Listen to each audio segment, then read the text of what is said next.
Aujourd'hui, on voulait vous faire une petite vidéo pour vous récapituler du coup le mois de février. Qu'est-ce qui s'est passé pendant tout ce mois? Il s'est passé beaucoup de choses. On va parler de la charpente, on va parler de la façade, on va parler un peu démolition, on va parler de plein de choses. Mais en tout cas, pour commencer, là où on est super fait avec Capu, c'est que jeudi dernier, donc là on est samedi et on est dimanche aujourd'hui, et jeudi dernier, ils ont fini la toiture. Et franchement, quand on voit le résultat, là, juste un petit avant-goût, on voit les bandeaux tout propres avec une nouvelle gouttière. Donc, c'est-à-dire qu'il n'y a plus de pleuvoir dans la maison. Et ça, c'est vraiment cool quand même. En tout cas, qu'est-ce qui s'est passé sur ce mois de février? Venez avec moi, je vous montre. Là, on a enfin le toit de notre futur salon.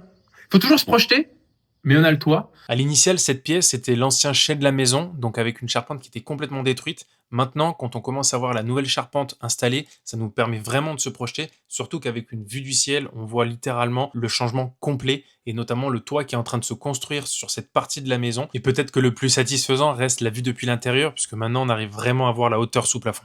Toute la charpente dans le jardin. Donc là, ça, c'est tout ce qu'on a sorti enfin, c'est tout ce que les charpentiers ont sorti. Avec Capu, on en a déjà rangé un peu au fond du jardin. Et ici, on a notre future charpente. Enfin, ça, c'est nous qui allons nous occuper de la poser, parce qu'elle est plus facile, on va dire. Ça, c'est la charpente qu'on va mettre pour faire notre terrasse couverte. Vous l'avez peut-être vu, ça va devenir le jardin d'hiver. C'est pas une terrasse, c'est plutôt un jardin d'hiver avec une grande baie vitrée. Et en fait, là, ici, on va fabriquer toute une nouvelle toiture qui va être étanche, avec un grand puits de lumière, style Velux, qui va nous permettre de pouvoir bien profiter de tout ça. Tant qu'on est au rez-de-chaussée, on va aller voir dehors. Parce qu'aujourd'hui, la vidéo, on l'a commencé derrière. Mais dehors, c'est magnifique. Parce que les façadiers, ils ont hyper bien avancé sur les différents murs. Donc, on va aller voir ça. Là, regardez, sur le mur latéral, juste à côté du garage, on peut voir la pierre. Elle est magnifique. En fait, c'est une toute nouvelle pierre qu'ils sont venus mettre en plaquage. Et ce plaquage fait que là, on voit une différence de couleur entre les deux pierres. Mais une fois que la pierre sera vieillie, ça permettra de tout avoir de manière homogène. Et quand ça sera jointé, ça sera magnifique. Donc c'est pour ça. Donc il y a eu ça qui a été fait. Ensuite, si on regarde un petit peu en façade aussi, il y a toutes les pierres de gonds qui ont été refaites. C'est James et Cédric qui ont pris le temps de tout tailler. Donc en fait, ces pierres-là, elles étaient complètement bouffées, mais vraiment, elles étaient mortes. Et en fait, ils sont venus entailler de billets pour après venir recoller une nouvelle pierre. On le voit un petit peu là. Ah non, je crois qu'ils ont fait maintenant, ils ont fait un angle droit sur celle-ci. Sur celle-ci, c'était des angles droits.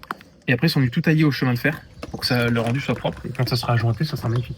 Donc ils en ont changé là, ils en ont changé là-bas. Ici, là, on voit encore les traits au crayon quand il se fait la retracer pour avoir les différents volumes et les arrondis. Là-bas, on le voit aussi avec l'été. Ils ont renforcé le linteau, ils l'ont recoulé. Ils ont dû remettre une clé pour pouvoir tout sécuriser. Et pareil à l'étage, on pourra monter un petit peu tout à l'heure à l'échafaudage pour aller voir ça. En tout cas, la façade a extrêmement bien avancé.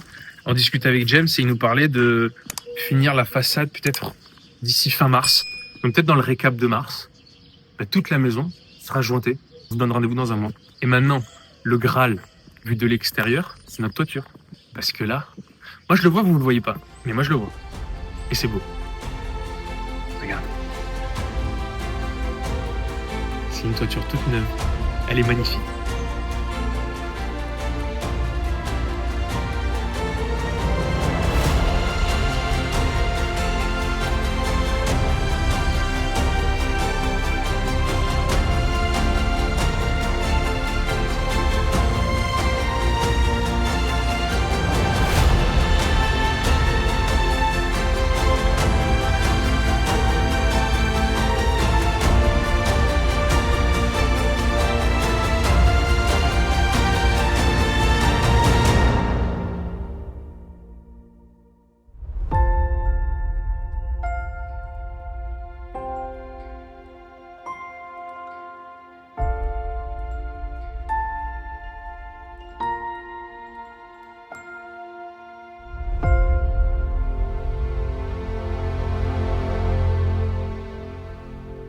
Vous savez pas à quel point c'est un sentiment, j'avais jamais eu ça depuis Noël quand j'étais gosse en fait.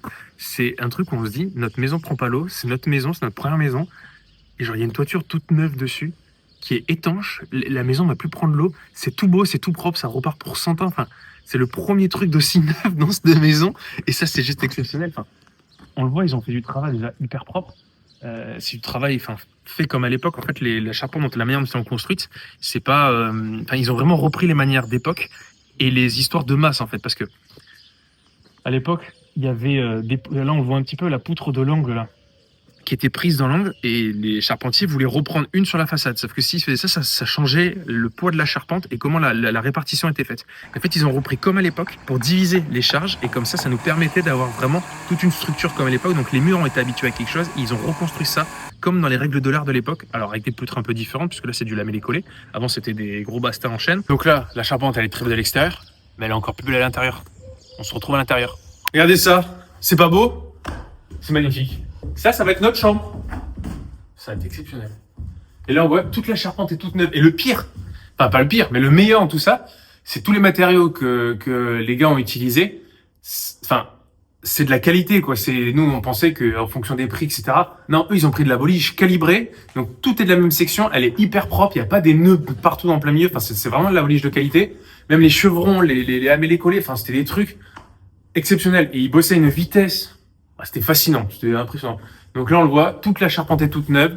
Nous, on a préféré mettre de la volige parce que dans la région bordelaise, on était un peu traumatisé avec les puits de grêlons qui font des balles de ping-pong ou des balles de tennis. Donc on s'est dit, si un jour on prend le même type d'abado, là au moins la volige, ça viendra renforcer et ça viendra pas trouer pour rentrer dans l'isolant.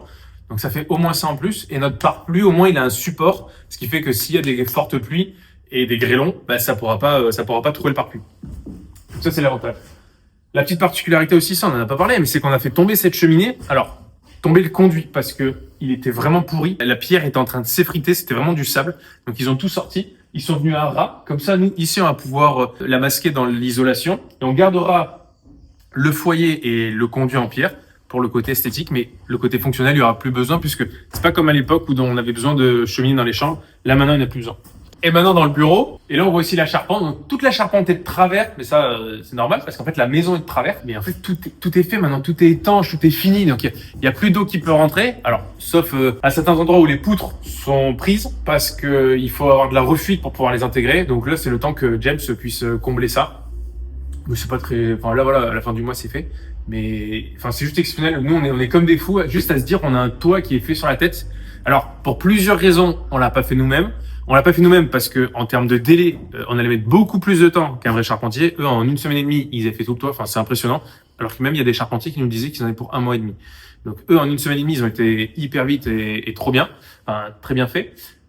Donc, c'était pour le délai parce que nous, si on le faisait à coup de week-end ou de vacances, on en aurait eu pour 1 mois ou 2 mois, en sachant qu'on n'avait pas forcément le matériel. Parce que pour pouvoir s'amener les trucs en haut, il faut des éléments. Donc eux, ils travaillaient notamment avec leurs fournisseurs qui leur grutaient les poutres pour que ça puisse être posé proprement.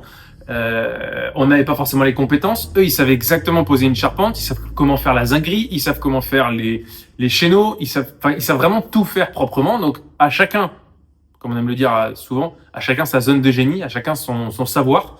Nous, on a d'autres, on va essayer de se concentrer sur d'autres. Il y en a qu'on n'a pas encore, qu'on va apprendre. Mais en tout cas, sur la partie charpente, comme la partie façade, comme la partie menuiserie, ça, on le laisse à des professionnels. Surtout qu'il y a des décennales derrière. Donc, s'il y a un problème, c'est plus simple d'être couvert par ce biais-là. Eh ben, écoutez, si, un dernier truc. Qu'est-ce qui s'est passé? Parce que on va vous teaser un petit peu le mois de mars. Sur le mois de mars, on va s'occuper de faire la toiture de l'extérieur dont on parlait tout à l'heure, là, le jardin d'hiver. Et donc, par conséquent, il faut tout préparer. Donc, les seules toilettes qui nous restaient, avec la seule salle de bain qui nous restait, même si on s'en est jamais servi, on a dû commencer à tout démolir pour qu'on puisse travailler avec des muraillères. En fait, on va venir prendre le mur en sandwich au milieu de 2 bouts de bois, ce qui nous permettra d'avoir une assise pour pouvoir travailler notre charpente. On est content de l'avancée. Nous, ça nous a permis aussi de prendre un peu de recul parce que sur ce mois-là, on a enchaîné tout le week-end pour faire la démolition, commencer certains trucs à reconstruire. Donc, on s'était pris une petite semaine de vacances avec Capu. Et puis ensuite, on a suivi la charpente. On a continué on déblayait beaucoup parce que là, typiquement, pour l'évacuation du bois de la charpente, s'il y avait une benne, s'il y avait tout ça, ça coûtait 1 000 euros. Donc, nous, on s'est dit, non, du coup, on va le faire nous-mêmes parce que on n'a pas 1 000 euros. Et en fait, on préférait les mettre dans autre chose. Et donc, c'est pour ça qu'ils ont mis tout le bois dans le jardin. Donc, nous, on s'est occupé pendant 2 week-ends à la fois de débiter le bois à la tronçonneuse, de le ranger, de faire tout ce genre de choses pour que ça soit propre. Et pour qu'on puisse continuer d'avancer sans que ça gêne personne. Donc là, tant qu'il y a les gros corps de métier, on essaye d'être un petit peu leurs petites mains, jusqu'à temps que la maison soit hors d'air, hors d'eau. Et par la suite, là, on pourra vraiment attaquer comme on l'a en tête, c'est-à-dire recréer notre isolation, recréer l'électricité, faire notre plomberie, faire toutes nos saignées au rez-de-chaussée pour faire les évacuations. Donc on a encore plein de choses à faire. L'objectif, ça reste de pouvoir avoir la chambre et la salle de bain en septembre 2026. Fin septembre 2026, peut-être début octobre. Peut-être fin octobre. Parce que moi, je vois Capu, elle me regarde avec des yeux comme si elle me tirait dessus. Bon, en tout cas, pour conclure cette vidéo, Noé et Capu, on est hyper contents de ce mois de février parce qu'on a ça extrêmement bien avancé. On a pris un peu de recul pour travailler sur nos plans, pour travailler sur tout ce qu'on doit faire pour avancer un peu plus le chantier et pour pas prendre de retard. Donc maintenant, on va pouvoir continuer ça.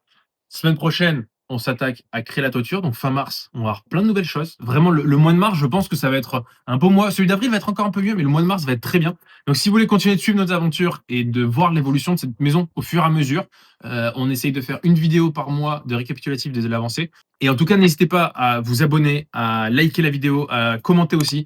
N'hésitez pas à nous partager votre avis parce que pour nous, c'est hyper important. Laissez en commentaire ce que vous pensez de la maison, ce que vous feriez. Qu'est-ce que vous pensez du projet au global? Pour nous, c'est hyper important de voir vos retours parce que vous prenez le temps de regarder les vidéos. On a envie de savoir ce que vous en pensez.